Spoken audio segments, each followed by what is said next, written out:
For life. Yeah. Bullet cast. What's going on? Stacy. This elite podcast in here. Ain't nobody better. Look. Yeah. Listen to us every time we live in the side. When you turn it on, it's just defining the mind. If you feel it, our opinions is great.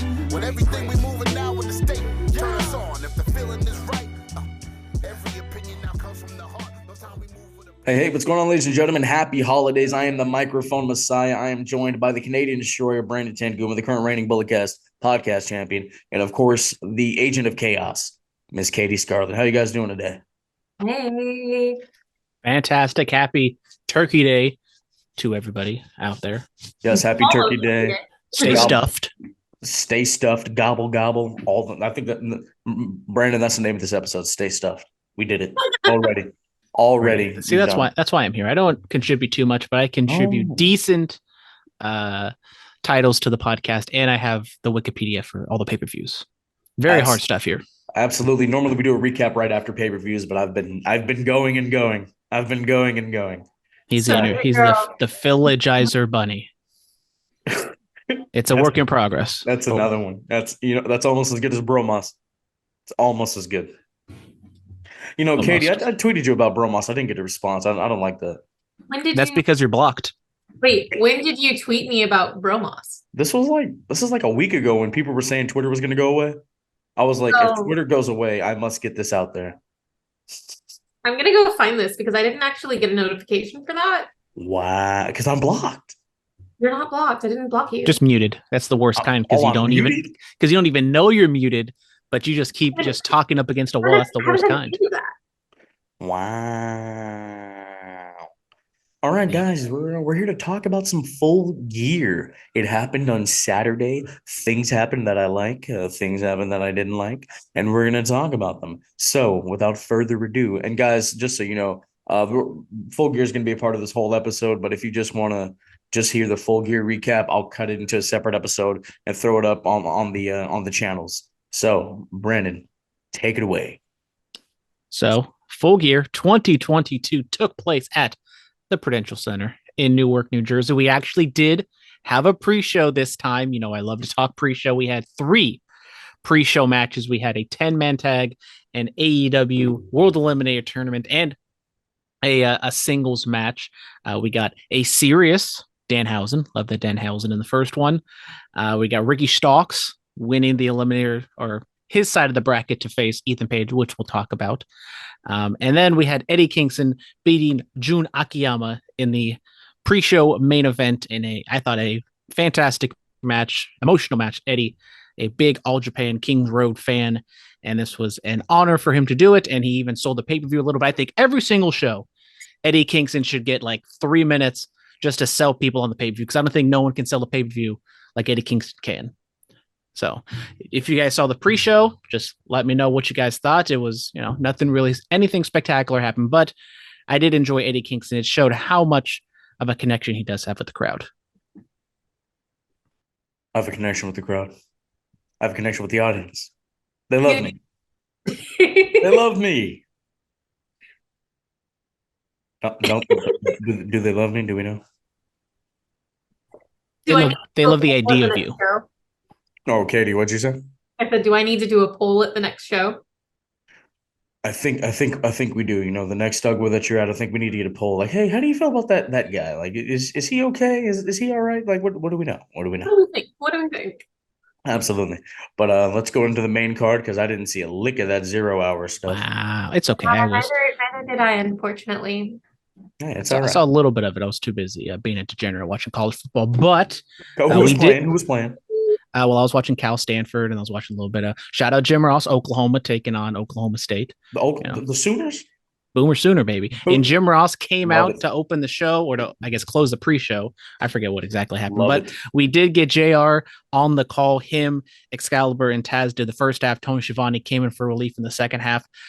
We don't see Jim Ross at all during Dynamite. He's now just fully on Rampage. But I thought Jim Ross did a spectacular performance. Probably one of his best, if not his best performance on AEW of all time. And he really put it in on this opening match with Jungle Boy taking on Luchasaurus in a steel cage match. This one goes about 18:40, one of the longer matches on the show. And Jungle Boy gets the win.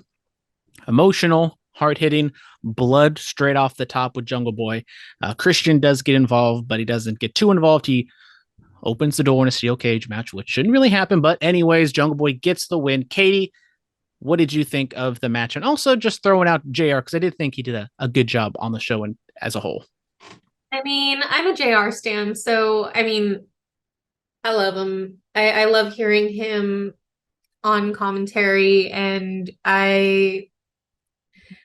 it was a very good match. I think it was a great way to open the show. And no lie, I sat there and I was like, what is happening? AEW is known to give us really good cage matches, I feel, and this one was right up there. Phillip, what did you think of this opening match?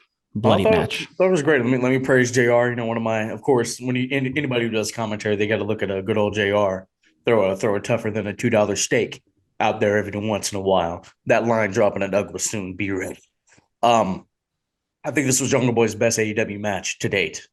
Agreed. Hands down. Like the charisma was there. Like he finally felt like the star on the come up, on the cusp of something, which is what they've been trying to do for the longest time. They tried that last year when that battle royal that he won when he eliminated Christian, and really this whole story started.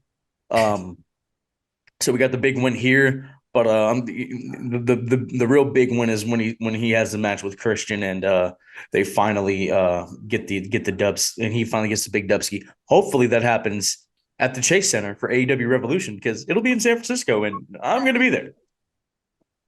We'll all be there. We'll all be there. Of course. Yeah, we'll there. Brian's gonna be backstage. He's gonna be starting a fight with the Young Bucks and Kenny Omega. Yes. Come in and grab the dog, you know.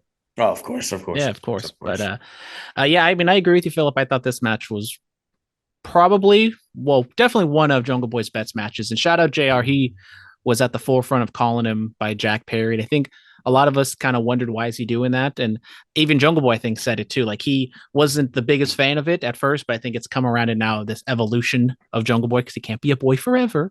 So possibly switching out Jungle Boy and just being Jack Perry was a good idea by good old JR. And I do agree. I thought this was a fantastic opening match. Second one was...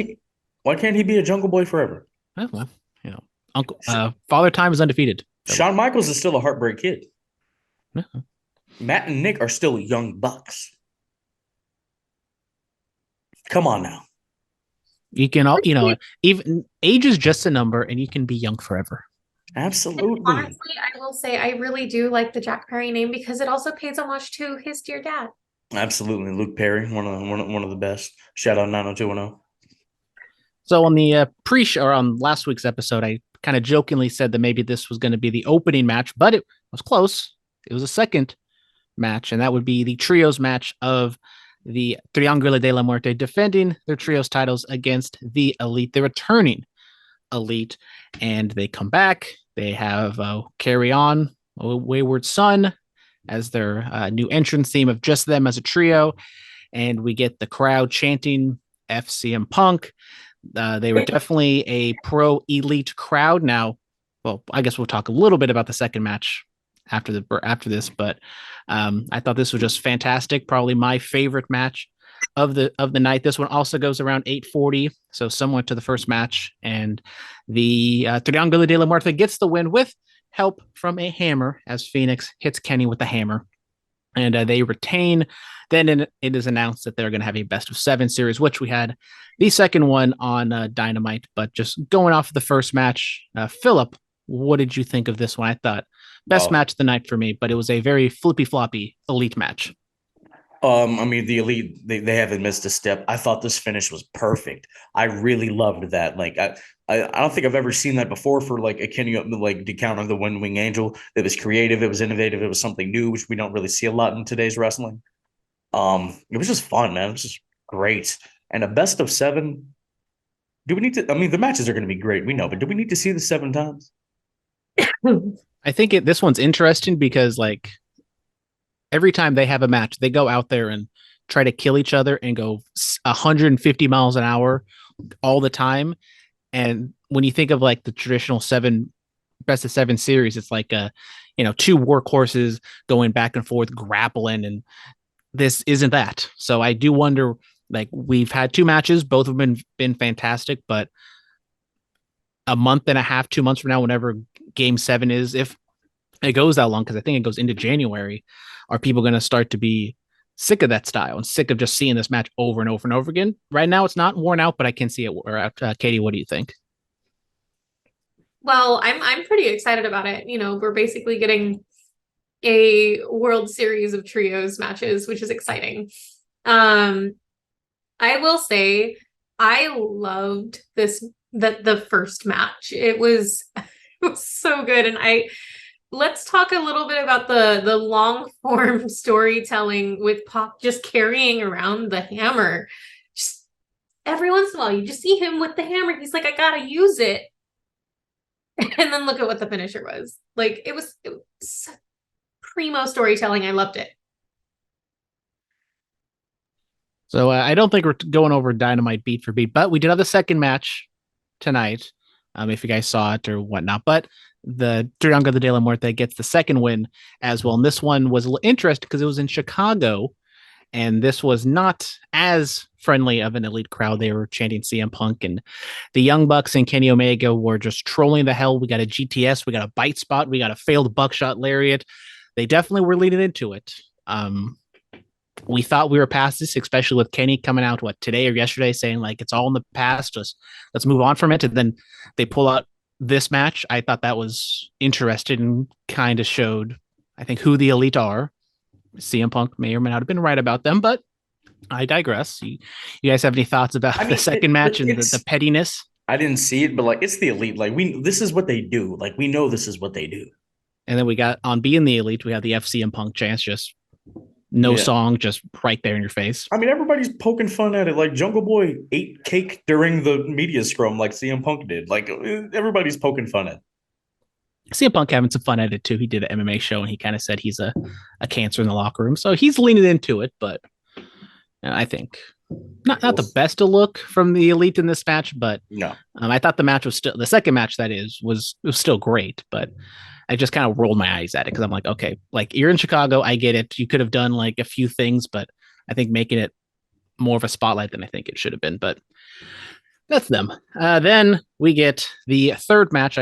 The presumable kind of like, unfortunately, like bathroom break after take a breath break after these two high intense matches would be Jade Cargill defending her TBS title against Nyla Rose. But Nyla Rose had the title, and Jade gets the win in about 8 minutes. It was not the prettiest match in the world, but I think kind of on the Jade Cargill scale, it wasn't that bad. Obviously, the crowd wasn't like super into this match, but it just kind of shows that Jade is getting better. Give some credit to Nyla as well, but nothing really too much to take away from this. Katie, what did you think? I think that you shouldn't call women's matches bathroom breaks. That's what I think. Women's matches are good. It's not necessarily the greatest match of the night, but I mean, Jade pulled it out and Nyla showed good form. Sure, there was a little bit of some mess here and there, but I liked it. Phillip? Yeah. It's good. Shout out to Nyla and Vicky coming out with the lowrider, paying homage to Latino heat. I did not see Marina Shafir cosplaying as a chola, but whatever. It is what it is. Yeah. I mean, people. I don't know. I don't with the whole bathroom break thing. I mean, I get what people would say, like, oh, I'm not really interested in this, so I can go like to the beer line and go get some food or whatever. I get that. Like third match on the card. That's honestly usually the second match on the card is like where you don't want to be because it's like that's a hard spot. But the elite in the Triangle de la Muerte, they knocked it out of the park. So really, the third slot to be in was very hard for these women to work. But right. I mean, Look, they did it. Shout out Jade. She looked great. Got her championship back. Nobody got hurt. That's all we can ask for. Shout out to her Thundercats get up. I forget what Yes. the exact name is because I didn't watch Thundercats, but I understood what the reference was. Then we get a fatal, or sorry, not a fatal four because it's WWE. This is just a four-way match for the ROH title. Chris Jericho defending against Bryan Danielson, Claudio Castagnoli, and Sammy Guevara. This one goes 21-30, the second longest match outside of the main event. And, a solid match from what you would expect. Jericho and Sammy working together against Claudio and Bryan. Things break down a little bit, but at the end of the day, Jericho gets the win. Probably too long of a match, to be honest. 20 minutes is kind of rich for this, but just solid work, and there was some good high spots and all, but it was a fine match. But I think the crowd was still trying to catch their breath after those first two matches, and they kind of popped for the moves, but I didn't feel like this had a lot of intensity behind it, Phillip. Yeah, I mean, shout out to my boy Chris Jericho retaining the Ring of Jericho championship, as he should. Another star making performance for Sammy Guevara. He just keeps proving, well, he has the attitude and whatnot and how he comes across, but homie can get it done inside of that ring. He is phenomenal. I know there's already a phenomenal guy in the business, but Sammy Guevara, he's up there. I did like the story of Jericho and Guevara working together, and then Sammy's like, yeah, I kind of want this. I want one for me. You know what I'm saying? And then Danielson and Claudio turning on each other to try to get it done because Danielson's a former Ring of Honor World Champion. I don't think Claudio ever held that championship. I know he was a tag team champion in Ring of Honor, so that would have meant. But no, yeah, what am I talking about? Chris Jericho beat him. Yeah, Jericho beat him. Come on, Phillip, watch the product. I do watch the product. I've had a long. I'm going and going, like I said. But yeah, so Claudio wanted it back, but it was good business by everybody. Jericho sneaks out the Dubski, and I was a fan. Not that much intensity, like you said, but it was just with everybody just flying around and kicking each other and everything. It was just it worked. Katie. Yeah, I completely agree with you. I mean, it was a great. It was a fun match to watch. It felt a bit long, which, knowing what the runtime was, yeah, I think they could have cut out a few minutes and it would have been fine. Yeah, Sammy just continues to show out. You were talking about Phenomenal One. You almost could call him Stupendous Sammy or Superstar Sammy.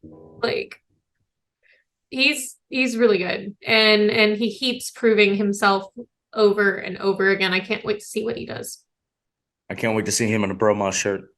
Jesus Christ. He can be the third bro. I don't know. Then we get a second women's match, but it's not the final one. We get Saraya taking on Dr. Britt Baker, DMD. This one goes 12 minutes, 30 seconds. Saraya gets the win. I thought a little bit anticlimactic. It just kind of came out of nowhere, but a little sloppy at points, some decent moves in there. Crowd a little ambivalent exactly where to go. And I think that plays off of the build, especially like last week where Britt cuts his fantastic babyface promo, but she still worked the heel in this match. And there still wasn't like an ending story. Like Saraya didn't give Britt respect or whatever. I don't, because maybe there's like legit heat or anything going on in that, but the match was fine. It's hard to critique Saraya too much because she's been away for so long. So, the match was okay in my opinion, but I thought the finish could have been a little better. I'm not saying add extra minutes to this, but maybe kind of had a better crescendo to the finish, Katie. Yeah, I agree with you. It left a little bit to be desired, but you can't get too hard on it because it's been so long since Saraya's been in the ring. I agree with you. The build was kind of weird, and the finish seemed to come out of nowhere. But otherwise, I mean, I'm really happy that Saraya got the win. Yeah, I thought they were kind of like going somewhere towards the end, and then it just kind of stopped. So I thought they were doing better at the end, but then just Saraya hits her finisher, and that was it. Phillip, what'd you think of the finish? Yeah, what's the new name of the finish? I know it used to be called Rampage when she was in WWE. Do we have a new name for it? I think Excalibur just called it by like its technical name, but I forget what it is. Yeah. I mean, yeah, I mean, she just like kind of just hit it multiple times and ended the match, which, okay, sure. There wasn't like good kickouts. Like everything was just kind of there, and then the Yeah. finish happened. I mean, the stomp, you're like, oh my God, the whole neck. So I think anybody that comes back from like, I mean, we've seen it with Edge, we've seen it with Bryan Danielson. You come back from a head or a neck injury, they're going to target the neck, and that's going to be the focal point, the story going forward. That kind of wasn't really, I mean, it kind of was the case here, but kind of wasn't. Because like Saraya wasn't really selling the neck like that. You know what I'm saying? Yeah. Yeah. I mean, it was just a match. You wouldn't Yeah, it have was just really a match. known if it was her first match back in whatever 4 or 5 years. Yeah, I mean, it happened. Saraya got the dub. Crowd loved her. No one got hurt, so all we can ask for. Yeah. Then we got a 3-way match for the TNT title as what's a Ward. Sorry, on the Wikipedia, Wardlow's name is so small, I couldn't see it for a second. But Wardlow defends his title against Powerhouse Hobbs and Samoa Joe. This is a big beefy men bump and meat match. Wardlow was hitting the Powerbomb Symphony on Powerhouse Hobbs, and the crowd was getting behind him, I think, for the first time all match, where there were really like some life to them. And then Samoa Joe just kind of throws Wardlow out the way, chokes out Powerhouse Hobbs, and bam, there you go. New TNT champion, who is a TNT and ROH television champion. So Samoa Joe owns the television. We also got a Wardlow in the wind. So Wardlow bumping out some of his high air moves. Phillip. That was dope. I loved it. And we're living in a great time. 2 Samoan men named Joe have 2 championships in the wrestling business. What a time to be alive. What a time. What a time. Didn't expect Samoa Joe to win. I really thought it was going to be Powerhouse Hobbs. Maybe they're saving that for San Francisco. You know? I did see in the graphic that Powerhouse Hobbs is there front and center for the ticket sales. As he should be. That's my dog. Love that guy. Surprised no Jungle Boy, but I guess they're claiming him more as being from LA. No, of course. Yeah. Katie, what are your thoughts on the 3-way dance? Oh, it was one of my favorite matches of the night. It was so good. And I love Samoa Joe. I'm so happy that he won. I mean, I like Wardlow. I like Powerhouse Hobbs, but I was so excited for Samoa Joe. Shouts Mojo. Moving on, we got the no disqualification tag team match with Sting and Darby taking on Jay Lethal and Jeff Jarrett. We got literally forgot this was happening. Hey, well, I told you that was going to happen. I told you this was the match on the card that you forget, and then they show the graphic. Like, oh, all right, that match is still going on because this is what 4th from the top. And this is what you would expect. We got Sting and Jarrett staring off. We had a TNA chant in the year of our Lord 2022 at a non-impact event. And we got the Sting jumping off from high places, almost killing himself. We got Darby jumping off of high places, trying to kill himself. But at the end of the day, we get Satnam Singh getting beat up in the ring, and we get a Scorpion Death Drop into a coffin drop. Sting and Darby win. That was a cool spot. That was a cool spot. I'm surprised they haven't really brought that out more often, but 15 minutes or no, 11 minutes, and the baby faces get the win. The finish, Lethal goes for lethal injection. Sting catches him. He barely caught him, but he caught him. And then the coffin drop for a little extra stank. Thought that was cool, man. I was like, okay, I'm down. They did good business. Jarrett just bumping around, being Jeff Jarrett, bumping around at 50-something years old. Yeah, it is what it is. It happened. Katie. Yeah, it was. I wasn't a huge fan of this match, but I mean, it was what it was, and it's like Brandon said, watching them all try to kill themselves flying high, and just Jeff taking bumps, and okay. I was pleasantly surprised by this match. I didn't have high expectations. I mean, it played out exactly how you would, but it was the only hardcore match of its kind, so it wasn't, it was different. So that's what made it stand out a little bit more. Then we get the 3rd women's match of the night as we get Jamie Hayter taking on Toni Storm for the, at the time, interim AEW World Championship, and now retroactively it is the official AEW World Championship because Thunder Rosa has given up. First, I guess, any opinions on that, Katie, about Thunder Rosa? There's rumblings about, maybe Tony Khan is the biggest fan of Thunder Rosa right now, but she is no longer an AEW champion.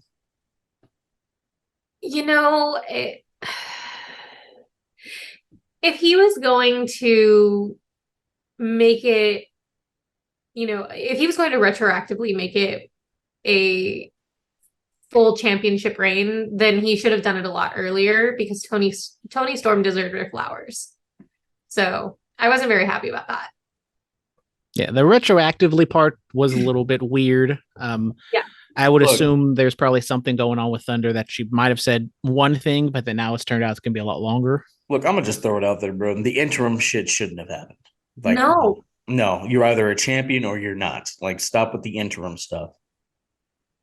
I'm more okay with the interim stuff. No, I mean, maybe just because I'm a MMA boxing person, well, more MMA, but I kind of, it's a thing.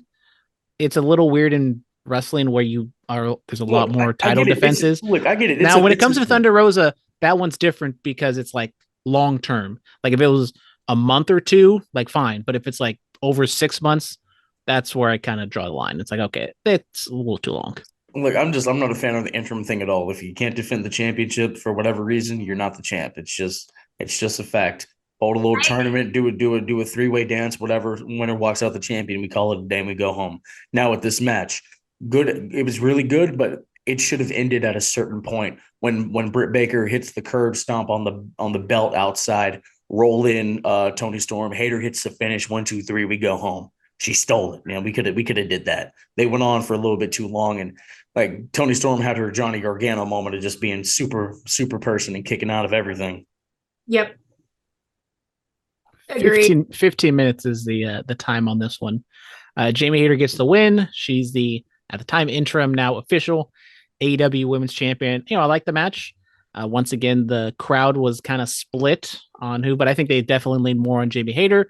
But then in the match, Jamie was more the heel, and with the outside interference, kind of, the crowd is not agreeing with what the story is being told in the ring. But, Jamie Hayter, I picked her to win. And once again, I probably would have been Bulletcast champion still. I only got like 2 matches wrong. But of course, this one's not in the line. And then, yeah, it's fine. I'm not going to complain too much.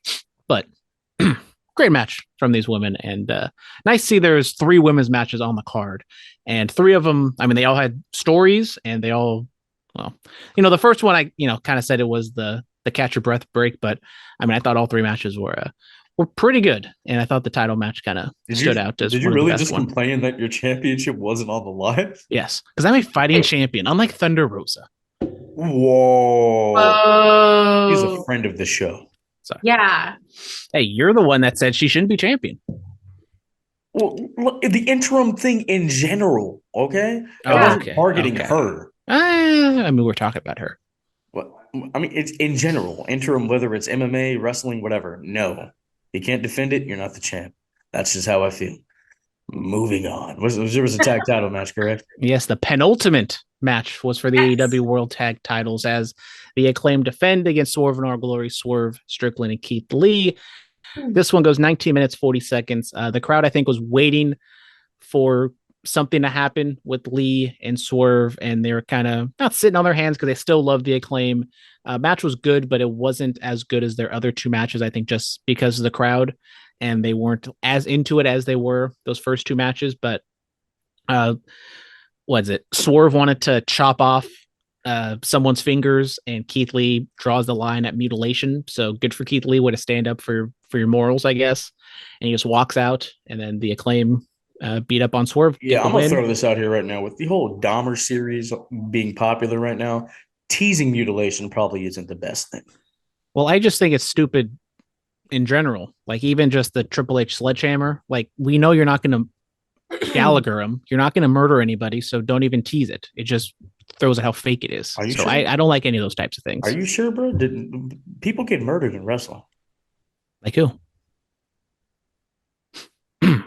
I had major issues with the whole like I'm gonna mutilate their fingers thing. I didn't like that. I did not like that at all. And I'm proud of Keith Lee for sticking up for himself. Keith. Way to draw the line at committing, a federal or a crime on television. Way to go, Keith. Keith, come on over, bro. Come on over to Stanford. We got a nice spot waiting for you. Come on. Yeah, yes. Mitchin is over there waiting for him. Yeah. Mia Yim again, apparently. Apparently. Yeah. Then in the main event, we got the AEW World Title as Jon Moxley defends against MJF in his pseudo home area in New Jersey. And this one goes 23 minutes, 15 seconds. Kind of similar to the tag match. I think the crowd was waiting for the end, waiting for something to happen. They liked Moxley, really liked MJF. Kind of a weird dynamic with the crowd, but Regal comes down. Oh, we got a ref bump. Regal slides. MJF, the brass knucks, hits Moxley. Bam. 1, 2, 3. New world champion MJF. Katie, I know you're the big MJF fan. So what did you think of the match? And now your boy is officially champ. I might have scared my friends that were over. When I saw that he had won the championship, I flipped out. I was so excited, and I was like, he's finally champion. I loved the William Regal turn. I'm wondering if this means that, like, I'll be honest, I didn't see Dynamite tonight because of Thanksgiving prep, but I'm not spoiled on it, so I'm gonna watch it later. Pretty excited to see where William Regal goes with this. Obviously, I'm just like, I stand super hard for MJF, so loved the match. I think Jon Moxley pulled off an amazing match himself. It was all very, very fun to watch. Look, Maxwell Jacob Friedman, the AEW World Heavyweight Champion. You love to see it. You love to see it. MJF has just joined a special class. He, along with The Undertaker and Yokozuna, are among people who have won their first major heavyweight championship at the age of 26. That's very impressive. Brock Lesnar, Randy Orton, they did earlier, but MBD. Yeah. I mean, that's just kind of like an arbitrary, just I'm doing something here. Okay. Sorry. Sorry to step on your toes. Yeah, well, they'll make me send Maxwell out. Well, I don't want to hurt your toes too, because we already got hurt ankle too. Yeah, I mean, I have some of the toughest toes in the history of the business. Do you though? Steel toed out here. But steel toe Phil. Hey now. But no, I'm happy for Maxwell. The Regal turn, we talked about it on the last week's Bulletcast. It happened, loved it, and the promo he cut after, like, I loved it. There was like a pipe bomb line that he dropped in there from CM Punk's pipe bomb back in the day. He said, "Could you really trust the devil? Like, how stupid are you guys?" I did pop for the cornet line at the end. Thank you, bye. I did pop for that. I'm not even gonna lie. But congratulations, MJF. He's a world champion. Let him hold it until 2024, bro. Like, run with it. Run with it. I would love that. And have Eddie Kingston beat him for it at Winter's Coming. No. Like, Eddie Kingston is beating him for that championship. No, he has to. It doesn't. He can beat him for it. Who cares? He has to empty. Like, it has to be 2024, and like that first Dynamite of 2024, he loses the championship. Sure, why not? Or he takes it to WWE. That'd be great. I mean, MJF is pretty much just like a CM Punk. He's being CM Punk right now with the lines. I mean, he even did like I hope you're last week on Dynamite. He's like, Moxley, I hope you're laying there hurt, just like the opening line of the pipe bomb. So who knows what CM Punk and AEW's affiliation is, but there's definitely a lot of CM Punk references on AEW this past couple weeks. We haven't done this in a while, but Katie, what would you give AEW Full Gear? What is the grade? I would give it a solid 9. I was really entertained the entire time that I watched it. Before Phillip yells at you, we do grades. We do letter grades around here. I don't want Phillip to, Whatever. I'll give it an A-. Phillip?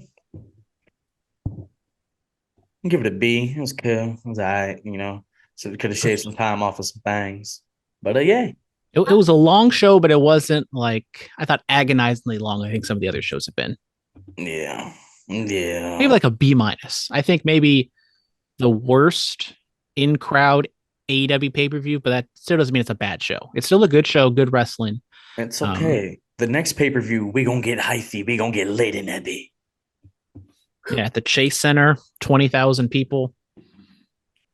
I wonder what I am very curious what an AEW Bay Area crowd is. It'll be a traveling crowd, so maybe the Cow Palace Dynamite shows will be a better gauge. But I do wonder what a quote unquote smart AEW crowd in the Bay Area brings. Oh, absolutely, absolutely.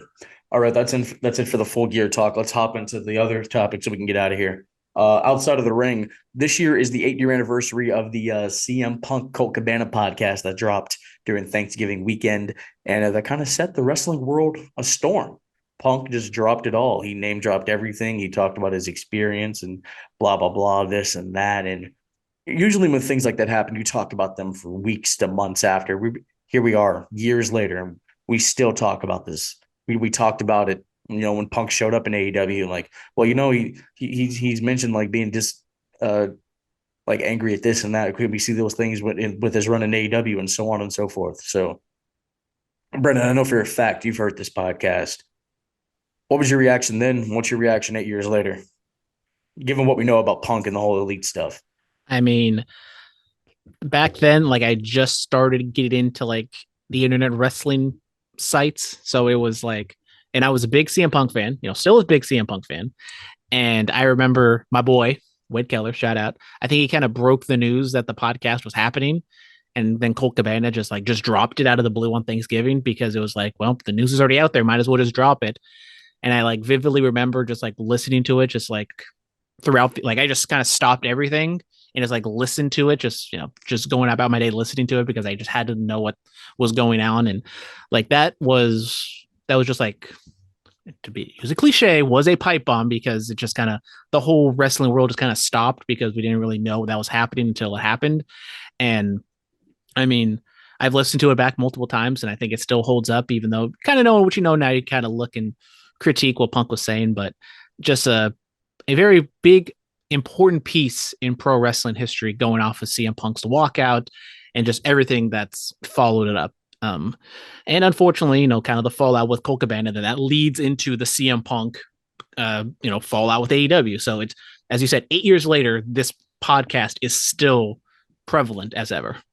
Katie, have you heard this podcast? Are you aware of what this is? So I was not privy to this podcast information, and I have not listened to it. However, I do remember when when CM Punk walked out of WWE and just how crazy controversial it was. So I have no doubt that this podcast was definitely an interesting one.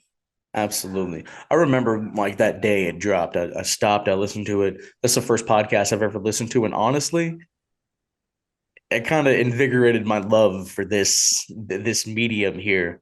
So I guess we can thank CM Punk for that.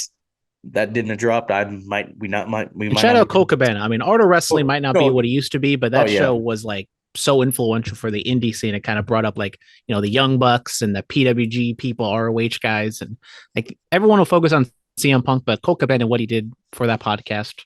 Oh, like, no, whatever. Yeah, most definitely. The Art of Wrestling, like you learned a lot about like just the scene and a lot about like people and their past. And he did it before Jericho and Stone Cold and Jarrett and Flair and all those guys were doing it. Absolutely. Like you really learned like just about like different wrestlers, and you got privy to different scenes, and you learned different styles from listening to what they were talking about. So shout out to the Art of Wrestling. It did a great job. It really helped podcasting, especially in the wrestling world. But yeah, the Punk podcast, it holds a heavy weight. It holds a heavy weight. The second one, the Q&A one, that show sucks because he like didn't really answer any questions. Oh. Don't listen to the second one. Just listen to the first one. Inside the ring, Will Ospreay and Kenny Omega are going to wrestle on my birthday, January 4th, for the IWGP United States Championship at WrestleKingdom 17. Yeah. I mean, this one has been in the works for forever. You got Omega and Ospreay just kind of trolling each other on the internet, going back and forth. And we thought we were going to get this match at Forbidden Door. We did not. But we got Kenny Omega coming back to New Japan. So that's big news. We got WWE, AEW, Stardom, New Japan people all on one show. I mean, that's just crazy. So I have not watched New Japan in a while, but I will definitely have to check this match out because I assume it is going to be insane. Kenny Omega. We all know how I feel about Kenny Omega. We all know how I feel about Will Ospreay. This is going to be interesting. Katie, Hopefully, it just goes to like a 60-minute draw for Phillip. Nobody wins. Katie, what do you think? What are your thoughts? I'm just excited to see it happen. I haven't really gotten to see Osprey and Omega fight before, so I'm just excited. That's what's up. Kyrie, the former Kyrie Zane, becomes the inaugural IWGP Women's Champion, and I believe she sprained her ankle in this match because she posted a photo, and that thing is swollen. As somebody She's gonna continue fighting. as She's a somebody- fighting champion, Oh, of unlike course, some of course. people. Of course. Oh, I'm not a champion. So what do you mean? You didn't Well. defend your championship. Yeah, well, You're not I a didn't say I fighter. wouldn't defend my championship. Just the higher ups told me I wasn't. I was like, okay, whatever, it's I fine. mean, if you wanted to defend it, you should have said, no. I'm gonna do this. I mean, I can't. I'm just a lonesome little cog in the machine. I can't. I have no power around here. So if they tell me to jump, I say how high. You're just a spoke on the wheel. Exactly. Sounds like CM Punk. You trying to drop some pipe bomb I'm terminology here? old. I'm beat up, and I work with a bunch of amazing people. Oh, okay. But You know, shout out. I'm really awesome, right? So great. And Phillip, you're okay. And Brian's cool when he shows up. No, yeah, of course. Great guy when he shows up. Oh yeah, but shout out Kyrie Zane for winning the IWGP Women's Championship. Let's get into the fan mail. Shout out. Shout out. Shout out Kyrie. I mean, WWE, what are you doing letting her go and not utilizing her to her fullest potential? And it was rumors that she was retiring or hanging him up, but she's still doing the damn thing over there in Japan. Love to see it. Fan mail. So this one's from Dan. Just checking in. How Usi are you? How Usi are you guys? That's what he's asking.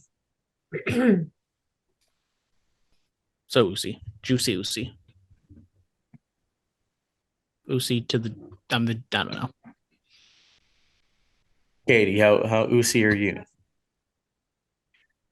I don't know. I'm feeling kind of oozy tonight. I mean, Thanksgiving, I'm gonna feel real Usi. I mean, Yes. Portugal starts at Very Portugal plays at 8. Maybe crack open a beer. What? And then just keep on going. Okay. So Check in around 5 p.m. See how Usi I am tomorrow. So Katie's pretty Usi, and apparently Brandon is juicy Usi. Yep, oozing with the ooze. Please don't. Oh God. Oh, Really geez. just say that? Yeah, he did. He did. Wow. Yep. Oh yeah. I mean, do you want me to say what I was saying? Never. Do you want me to say what I was talking about before the show started? Let's not do that. Okay. This one's from In Brightest Day X. Mr. X. Yes, he sent this last week for Katie, but she wasn't here. So here, I saved it. Katie is just so popular. She gets her own questions. Remember, we used to get our own questions, Phillip? I know, right? We're chopped liver around here. Controversial debates. She said this. Oh, he said, I'm sorry. This is for the Agent of Chaos. Have you ever seen an Ultimate X match? If not, go watch one right now. Right now. Well, then I guess I have homework, you guys. You've never seen an Ultimate X match? I haven't. Oh man. You know what an Ultimate X match is. Okay, I'm already embarrassed enough. Don't make me eat every. I'm just part of following up on my Mr. X's questions. Basically, it's a bunch of flippy doos, and there's a giant rope in the middle of the ring that's an X, and then people jump off of it. And yeah, This sounds amazing. It was TNA's version of a ladder match. Okay. Any recommendations? Just go watch a couple of them. Like they're all crazy. just watch all of them. I think Booker T was in an Ultimate X match, which was actually interesting. Well, let's go on the old Google machine. Yeah. Head it to the Google. All right, Robert Walker. Hey guys, happy holidays. Here's a thought. Seeing what's going on with Jade Cargill in the TBS championship, would it be cool if WWE had a secondary women's championship on the main roster to help build somebody up like a Shotzi Blackheart or a Raquel Rodriguez to eventually get them ready for the main event scene? What are your guys' thoughts? Yes. That's my thought. Well, you know how Brandon and I are. No more titles. No more titles. Now, if we get rid of the red and blue titles, just have one title and then change that other one to maybe a secondary title, I'd be cool with that. But also, let's be honest, the women's division isn't exactly deep right now. So like, it's cool in concept, but I just don't know in theory how it would work. Theory. I see what you did there. Yes. Yeah, I think Brandon's right on that aspect, but it's a good idea, to help just build up some people. I'm not opposed to it, but some things have to get placed in order first. Phillip, random question. Yes. How many Ultimate X match? Well, I guess Katie can answer this too. How many Ultimate X matches have there been in Impact TNA's history? I don't know, but there's a lot. Is it less than 20? No. It's more. Yes. Is it more than 30? I don't know. It's less than 100. I'll give you that. Okay. 25. 47. Jesus Christ. Are you serious? Yep. I'm They've had 3 in 2022 alone. I'm looking There were up. Ultimate X matches this year? Yep. Oh, God. I'm literally looking up Ultimate X matches right now so that I can watch them after this podcast. And I'm just like, there are so many. What do I watch? Who is the king of the Ultimate X match with most victories and appearances? I don't know who. Chris Sabin. Good job. Good job. He has 17 appearances with 8 wins. Who? Damn, Katie's just. Bruh, Hale Sabin? Hale Sabin? Oh, Katie, we gotta. It's okay. We're gonna sit down one day and we're gonna go on down a rabbit hole. Shout out Sanjay Dutt. He's 0-5. Tough luck. That's terrible. That's actually really bad. Let's keep going. Alfie Lewis, Thanksgiving. What's on the plate? What dessert is your favorite? I feel like we answer this every year. I feel like we do, but it's. I'm okay with it. That's fine. I saw Pat McAfee go on a hot take that he hates mashed potatoes. Oh. Oh my! I mean, I love Pat, but I might have to hate. I can't Pat defend him on this one. I might have to hate Pat McAfee now. I can't hate Pat McAfee. I love him. What's on the plate? The turkey, ham, greens, potatoes, cranberry sauce. Like only the canned one. Oh, of course. Dessert. I'm going for the pie. Obviously, the pecan pie. Oh, the pecan pie, hands down. Somebody just made me a pecan pie a couple of weeks ago. It's one of the best ones I've ever had. I might have to put a ring on it. I don't know. We'll see. But yeah. On the pie or the person? Both. I mean, is it one and the same? You know what I'm saying, right? Right, Phillip? Oh, I'm not going to answer that. But yeah. So what, Katie? What's on the plate? What dessert are you going after? Well, for dessert, it depends on what kind of Thanksgiving feast I'm having. If I'm going pie, big fan of pumpkin pie, lots and lots of whipped cream. However, if they're the Sausalito Pie Co., oh my God, their cheesecake pie is incredible. But I'm also a big fan of pecan. What's on the plate? What's on the plate? On the plate? Yeah. Well, I've already had one Thanksgiving. You got to understand, I end up going to like 4 different Thanksgivings throughout the week. It's insane. Traditional is usually turkey, taters, homemade gravy, some stuffing, canned cranberry. Love it. Usually some salad. Okay. But salad. Staying away from salad. I ain't healthy on Thanksgiving, but turkey, not opposed to turkey. I'd rather have ham, even though ham's more of a Christmas thing. But turkey, ham is a Christmas thing. I'll be okay with the turkey. But stuffing, I'm fine with either regular or the box stuff. Your boy ain't picky. I think mashed potatoes. My aunt does like twice baked potatoes, so loaded up with like bacon and cheese, and sometimes, well, no, but yeah, I mean, pretty much is like the standard stuff. Whatever you think, I like it, except for like those candied yams with marshmallows. I love the yams. You know what I'm saying, Phillip? I love the yams, but I don't like those yams. I will say I had some candied yams that were basted in a brown sugar sauce this past Tuesday at my work's Thanksgiving. Oh my God, they were incredible. That's what's up. Now, the most important part of Thanksgiving is the leftover sandwich. Oh my God, right. You got the turkey.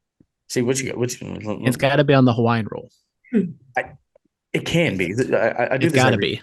Guys, got it. The Hawaiian rolls are great, but if you've got some good brioche buns, those are also real good. Let me school you all real quick. You get what I do. I get the turkey, I get the dressing, I get the mashed potatoes, throw it in the microwave, let them warm up, and then what I'm gonna do, I'm gonna take the stuffing, I'm gonna spread it on the bread. I'm gonna spread the mashed potatoes on the bread. I'm gonna get the turkey. I'm gonna place it on top of one piece of bread. I'm gonna go in the fridge and get the cranberry sauce. I'm gonna put that on top. I'm gonna put the other piece of bread on top, and then I'm gonna enjoy it. I feel like you should in post put some like sensual music behind it because you were So talking to that food.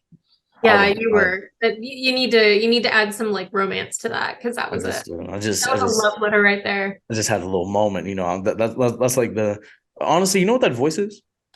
Like the in 90s R&B, like when there's the breakdown, like baby, we don't gotta be apart no more. That's basically what, like the dude from Boys to Men. Oh my god. Oh man, my R&B career coming soon.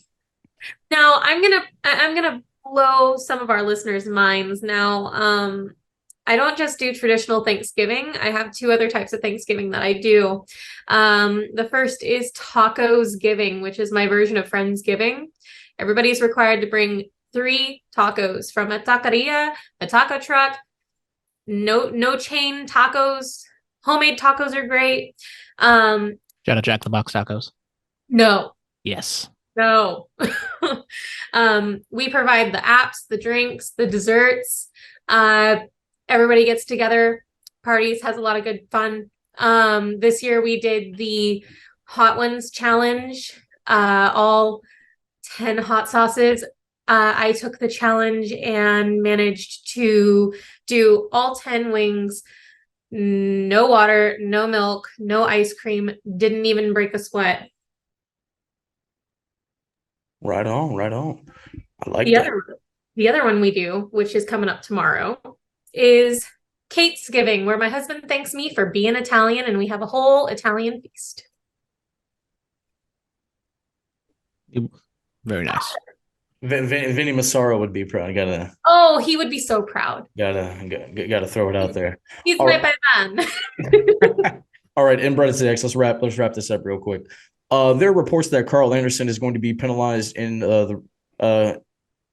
penciled in for WrestleKingdom this January, along with the fact that Kenny Omega is challenging Ospreay for the IWGP US title. How crazy of a world are we living in where WWE and AEW contracted wrestlers are working a show for New Japan? I'm not taking crazy pills, am I? No, you are not. No. And if you are, let me know, Mr. X. He also says with MJF and JB Hater winning this past weekend, how exciting is it that AEW is focusing on a younger, up-and-coming talent for their main titles? I love it. It's a breath of fresh air. Moxley did a great job. He deserves a well-deserved vacation. He held down the fort. Jamie Hayter, it's her time. Let her run with the ball. Let's see what she can do. Agreed. Really excited. And then Brandon was talking about specific questions. Here we go. He says, okay, this question is for both Phillip and Brandon. Oh, snap. Would you take a bump into thumbtacks? Also, would you only do it if someone paid you a certain amount of money, or would you simply do it for your love of the business? For the love of the business.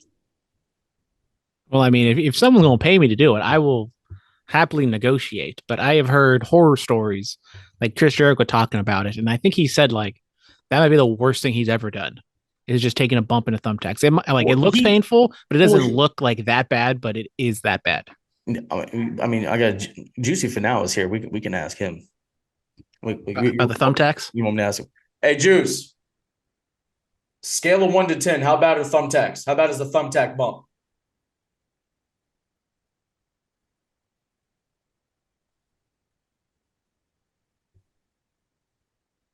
I'm getting an answer.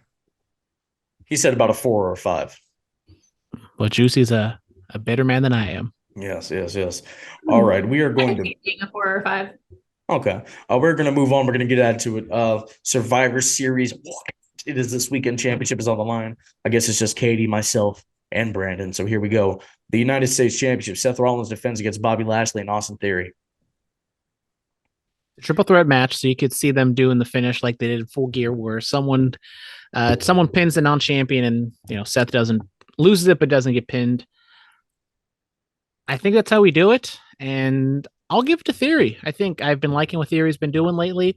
Um, but then that also is like you're going to pin Bobby Lashley and not Seth Rollins. So maybe it's the thing where Lashley lays out Rollins, but then Theory runs in and kind of boots Lashley and pins Rollins. I'm gonna go with Seth Rollins. I think you keep the championship on him because he hasn't been a champion in so long.